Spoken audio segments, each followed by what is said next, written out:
Welcome, guys. Welcome back to my YouTube channel. Yay! And today we're going to be reacting to Mr. Nightmare. This one is called Three Scary True Dead of Night Horror Stories. Damn, this might be terrifying. Yeah, I can't wait for this. But yeah. Anyway, please subscribe, turn the notification, and click the bell beside you. Anyway, let's jump right onto it, shall we? Let's jump right onto this, shall we?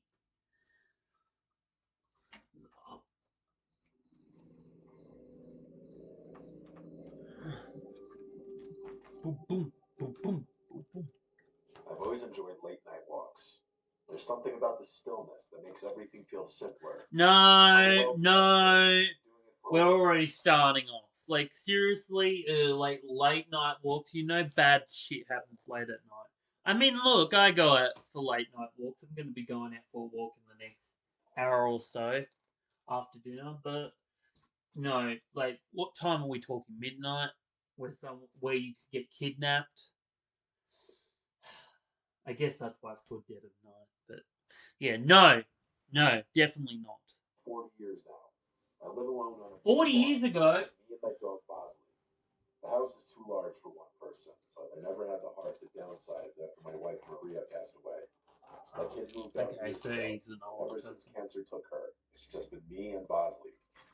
One night, after a long Who's day, Bosley? Is that his dog or something? Yeah. I'm very sorry. My condolences for your loss. shop, I decided to go for a walk. My property is pretty big, so just a single loop is usually enough to satisfy my craving. The air was cool. Bosley trotted along beside me. Sometimes I think he likes me more than I like him. I've walked that loop hundreds of times, but as I was heading back toward the house, something caught my eye.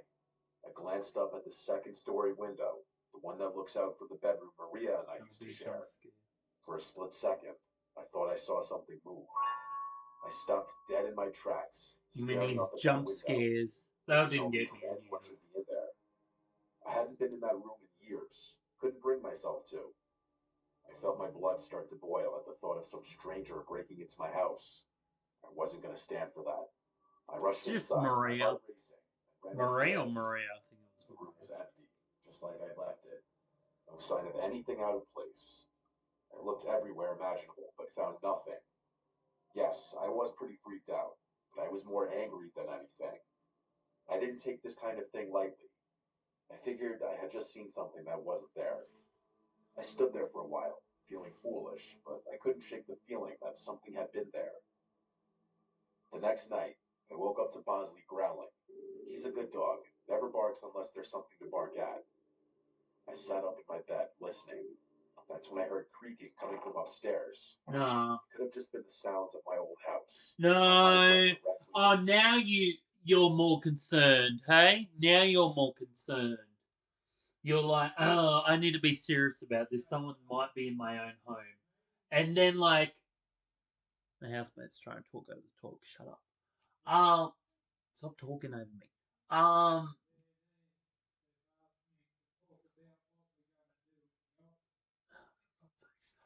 can't. This is why I do nighttime videos because he's asleep half the time. Yeah. Lost my train of thought. Yeah, like, and now you're not concerned. You're not concerned about the dog bark. He's like, maybe creaks in the wood. Maybe creaks in the old house. It's nothing. But it was something earlier ago. But I'm not too concerned about this now. I'm like, are you kidding me? You're one of those type of people. Get out of here. Like, get the fuck out of here. No. No, I would be so concerned. Like before, I would have been just like, oh, maybe my imagination. But now the dog barking, I'd be more concerned. But this guy's like, oh, the dog doesn't always bark, but it's nothing. So footsteps, which were coming from right above me. seriously, I'm sure you could guess which room was directly above mine. I debated grabbing my hunting rifle from downstairs, but didn't want to go that far. If it came down to it, I was fully confident that I could take whatever was up there hand to hand. I grabbed my flashlight and went to check. Again, nothing. The room was exactly the same, untouched.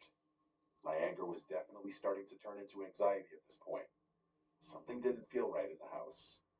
The following night, I came downstairs to find the kitchen lights on. I know I turned them off before bed. I don't leave lights on. There was no question anymore. Someone was in my house. I started to panic. I called the police and told them I thought someone might be sneaking around. They came out, searched the house from top to bottom, but found nothing. They were nice about it, told me to call again if I needed them, but I could tell they didn't believe me. The next night was the worst by far.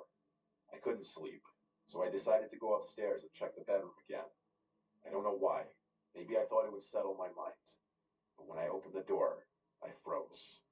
There were clothes scattered all over the floor. Maria's clothes. I had packed them away after she died. Now they were everywhere.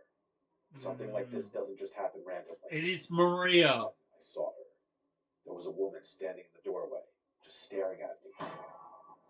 I couldn't see her face clearly, but I could tell she wasn't I Maria. was ready for that first jump scare, but that one, I mean, it kind of half got me. I was like, whoo, no, it's Maria. Is it Maria? But she wasn't Maria. Okay, so it wasn't Maria. There's some psycho. Well, the police didn't do a great job. Maybe she was hiding, like, underneath the basement or something. I don't know. She was too short. I don't know who she was, but she didn't belong there. I had never been so afraid in my life.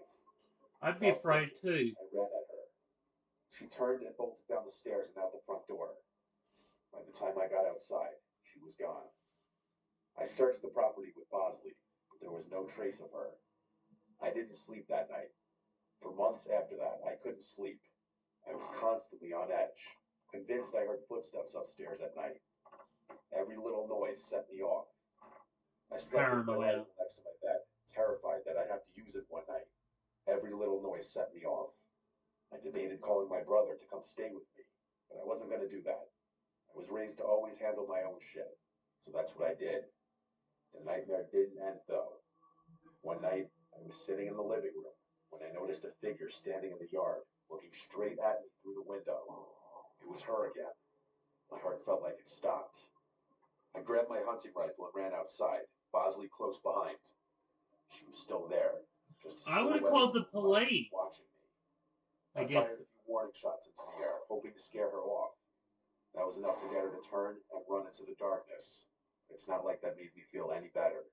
I was literally being tormented by some random woman who was probably homeless. I couldn't even imagine why this was happening to me. I stood there for a long time, waiting to see if she'd come back. She never did. I haven't seen her since, but I know it's only a matter of time. I'm fully prepared to defend myself, but I don't think living in perpetual anxiety like this is sustainable. Thank God for Bosley. I have no idea what I'd do without him. Yeah, that dog is the I'll send an hero of update the if anything story. happens. Uh-huh. That dog was definitely the hero of the story. No questions asked. No, I was just gonna say, like, no, I would have called the police. Yeah, like, oh, I was thinking to myself, first of all, I was thinking to myself, what if she stood, like, stood, like, at the bed, like, the foot of his bed, staring at him, like, what? Woohoo! Like, hell no. Hell no. Like, I would have been out of there. I would have been throwing fists at that point. I'm like, get the hell out of here, bitch.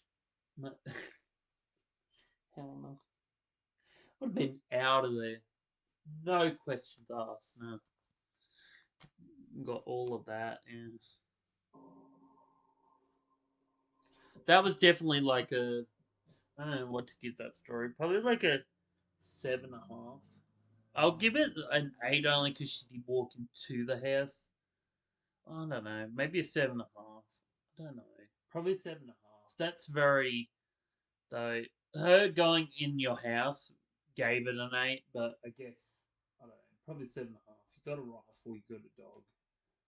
But still, like, no. Yeah. I work for a catering service, which means I'm on the road a lot, usually late at night. I spend most of my time lugging stuff from place to place in this massive truck the company makes me drive. It's not the worst job in the world, but the hours suck. It's not at all what I thought I'd be doing with my life. By the time I get home, I'm either so wired from caffeine that I can't sleep, or I pass out the second I hit the bed and stay Yeah. that way for 12 hours. I was driving back home one night at like 2 a.m. It was nice to be driving my own car again. As I was approaching my house, I realized I had probably had one too many Red Bulls, and there was no way I'd be able to sleep. On top of that, I hadn't eaten in hours and I was starving. Maybe you've got ADHD. People with ADHD shouldn't drink caffeine.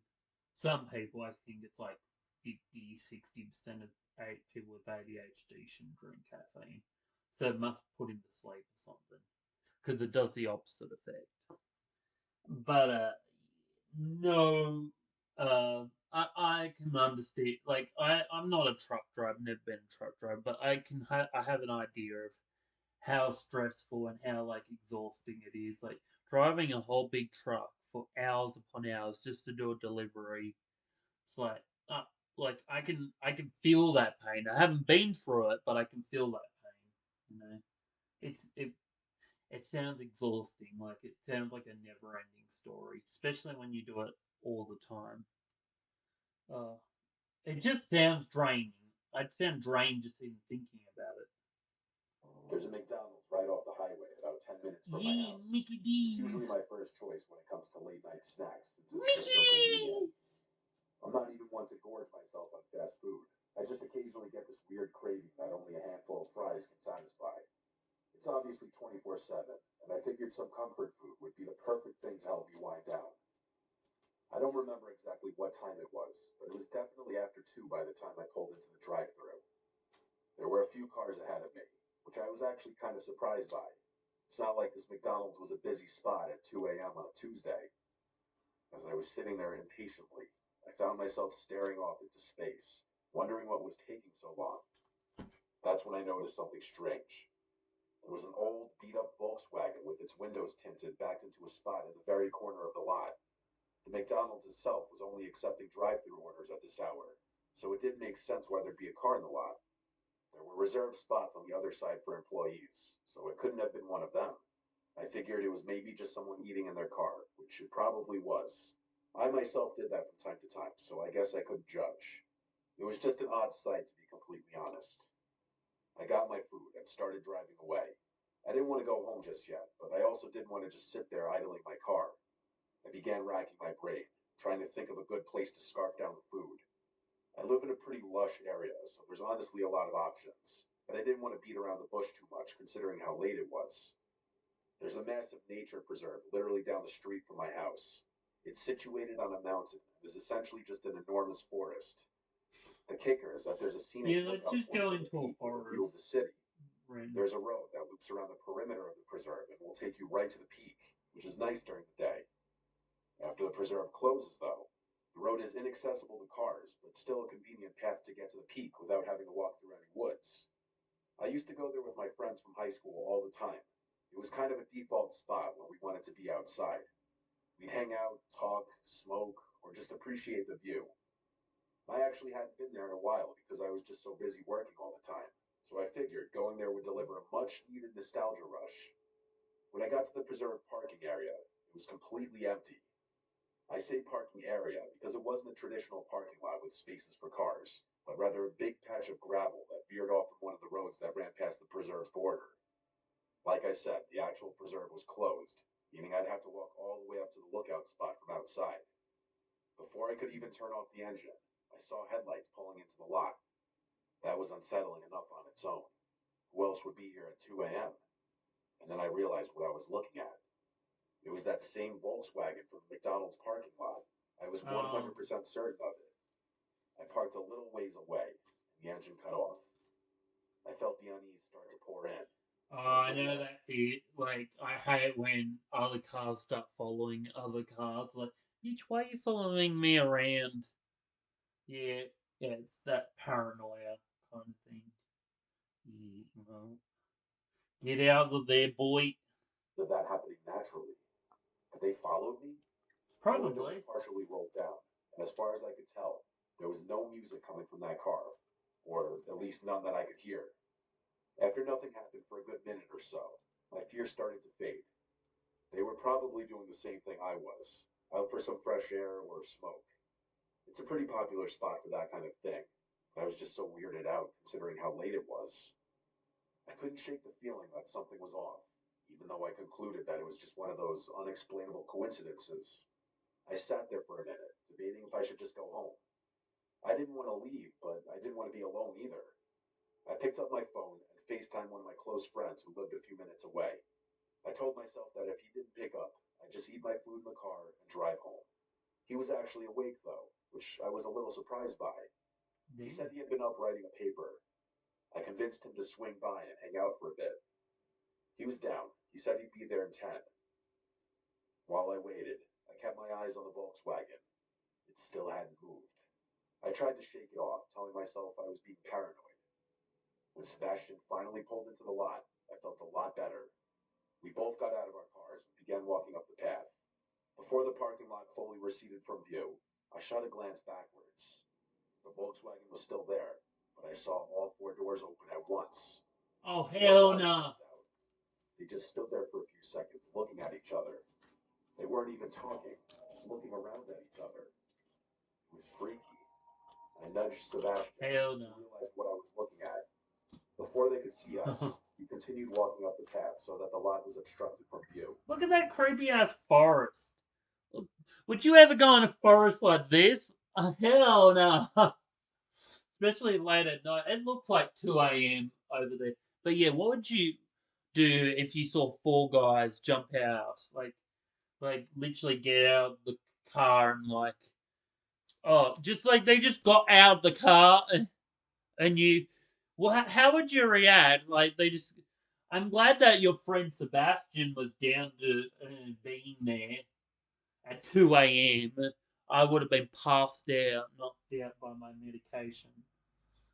Sorry, I wouldn't have been able to do that. But what would you do? I'd be sprinting back to my car, sprinting back to our cars. That's a bit unsettling. Oh, chills down my spine. This one's definitely scarier than the last one. Alarm bells were going off in my head, but Sebastian didn't seem that concerned. He told me they were probably just going out to smoke. We kept walking. By the time we got to the top, the city view was enough to take my mind off things. We always sat on this little rock wall that was supposed to keep people from wandering off the edge of the mountain. We sat there, eating and talking like we used to. It was nice. Of course, that nice feeling didn't last very long. We heard the sound of talking and laughter quickly approaching us. We turned around to see three guys walking towards us, sharing what looked like a blunt. They were acting friendly enough, which definitely calmed my nerves a little. Instead of finding their own spot, though, they walked right up to us like they wanted to start a conversation. The guy in the blunt was covered in tattoos and had a nose ring. He honestly looked pretty intimidating. He flashed half a smile before asking us if we wanted to smoke. We both said no, and one of the other guys laughed and called us pussies, to which Sebastian scoffed at. My curiosity got the better of me, and I blurted out a question about what they were doing at McDonald's. The guy holding the blunt dropped his smile instantly and narrowed his eyes, like he was caught off guard by my question. His two friends did the same, staring at us with cold expressions. They didn't say anything for an uncomfortably long time. That's when I remembered that there had been four guys in that car, not three. One of them was missing. At that point, I was fully prepared to go. Oh, I knew Sebastian was thinking the same thing. Fine. one of them must be hiding behind one of each other's cars. They might. What if one of them's underneath, hiding behind one of their cars, and they're gonna jump out and like kidnap? The ringleader told us that he works nights and that he had just gotten off.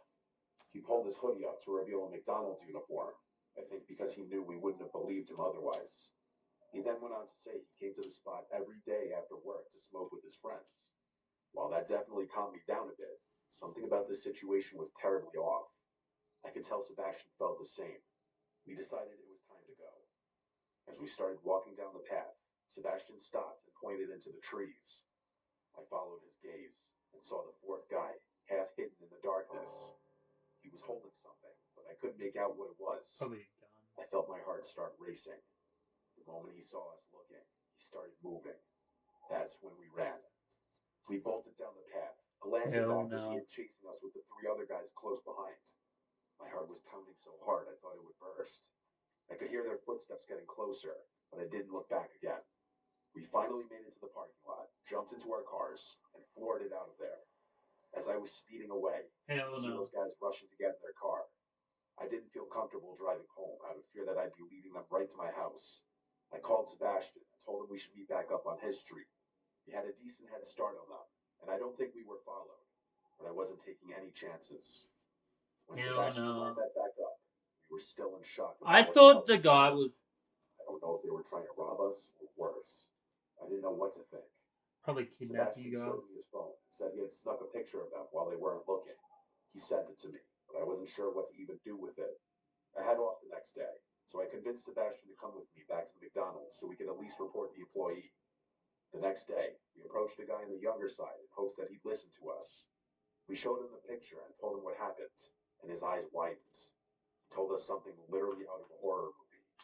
Apparently, that guy's girlfriend had also worked at that same McDonald's and had dumped him a few months ago. He didn't take it well and would harass her while she was working and stalk her after her shifts. He Shit. obviously got fired, but that didn't help. The police were involved shortly after, and there was a restraining order put in place. Apparently, he had been violating that restraining order because he was camping out in the parking lot. Sebastian and I were horrified. I have no idea why he decided to follow me, but it was clear that he was unhinged. I'm praying that the police catch him camping out in the parking lot, because then he'll actually be screwed. I just hope he doesn't recognize my car anywhere. It's only been a week, but I haven't been back to that McDonald's or the preserves since. Fuck I pray the police no. are able to do something. That's out of my control. That was terrifying. I think it would have been scary if it was just him and not the other friend. But that was like an 8.5, 9. That was like a 9. Hell no. And they're just chasing you. It would have been scary if the other guy was behind the other person's car. But yeah, no. Comment down below what would you do in that situation. Some random person like out of the Alex Murphy. Forgive me if I don't remember every detail of the story. It happened a while ago. I grew up in Ardmore, Pennsylvania. Not much goes on around here, so finding things to do can be a challenge. In high school, a few friends and I would sneak into and explore old abandoned buildings.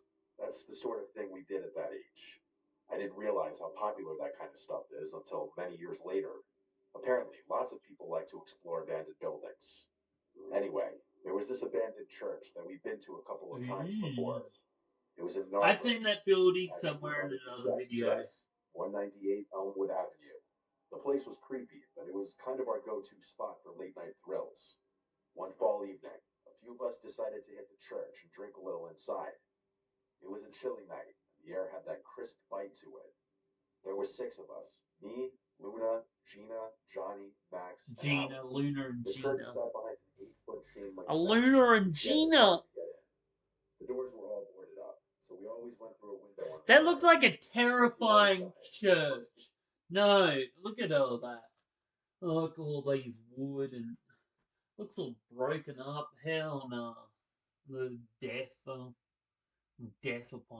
death, in my opinion. you noticed was the floor, or lack of one. The entire first floor was just dirt. It looked like someone had ripped out the floorboards years ago, leaving only a hole in the center where a set of concrete stairs led down to the basement.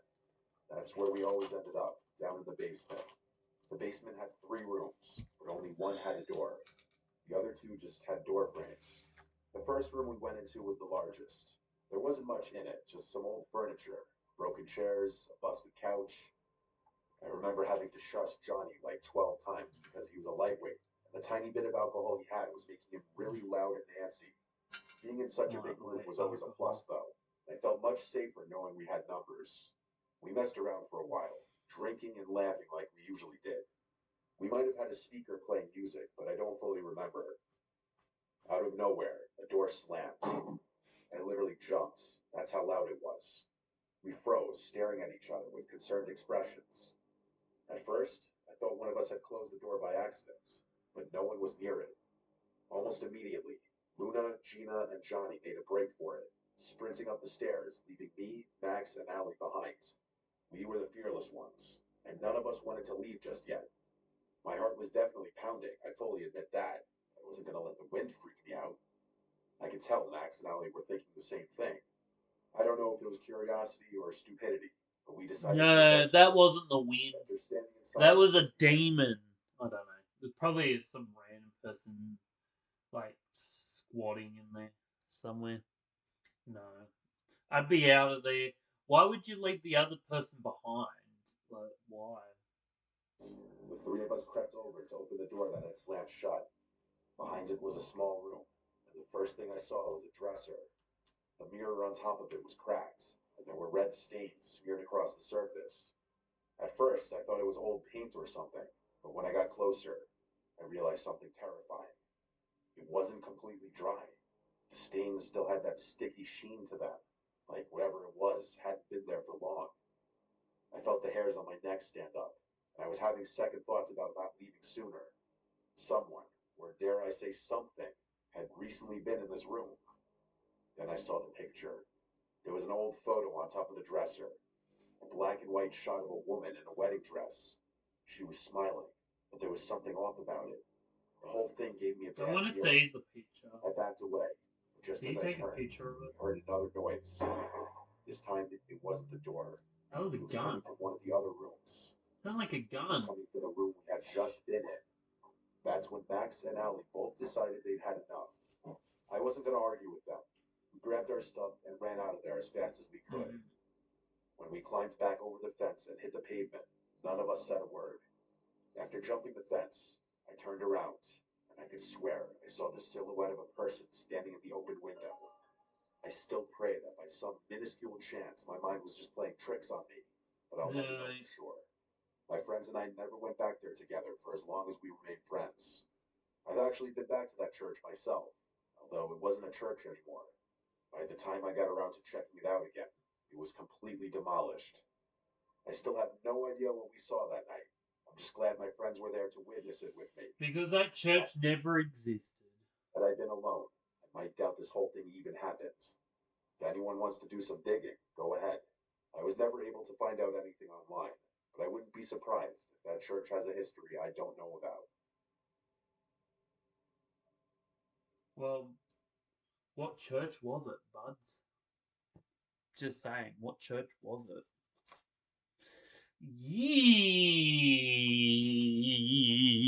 Yeah. Anyway, yeah, that was definitely terrifying. Not as scary. I'd say maybe about a 7. Like, nothing really happened. It was about a 7, 6.5, 7. I'd say that one's the least scary. But anyway. Such as life probably was probably an innocent ghost. Yeah, that was my reaction to 3 scary, true dead of the night horror stories by none other than Mr. Nightmare himself. Yeah, that they were terrifying.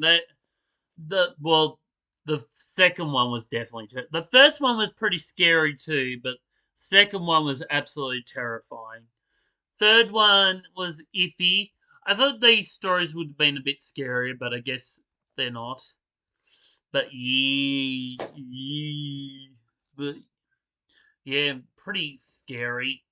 You're probably tired of me saying yeah, but yeah, they were scary. Those 4 men, I would have been out of there in a heartbeat, no questions asked.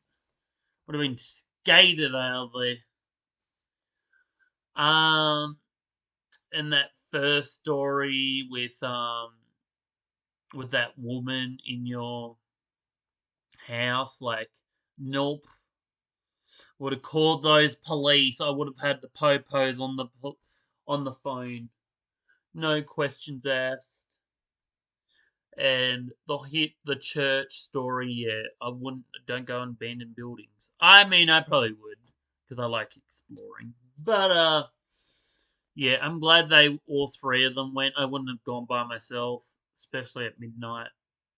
Um, or 3 o'clock, the dead of night, the witching hour.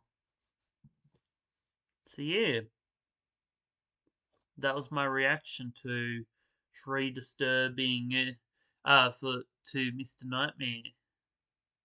Three Scary True Dead of the Night horror stories. Yeah. Anyway, please subscribe, turn the notification, and click the bell beside you. I love you guys so much. Mwah! Thanks for watching. Bye!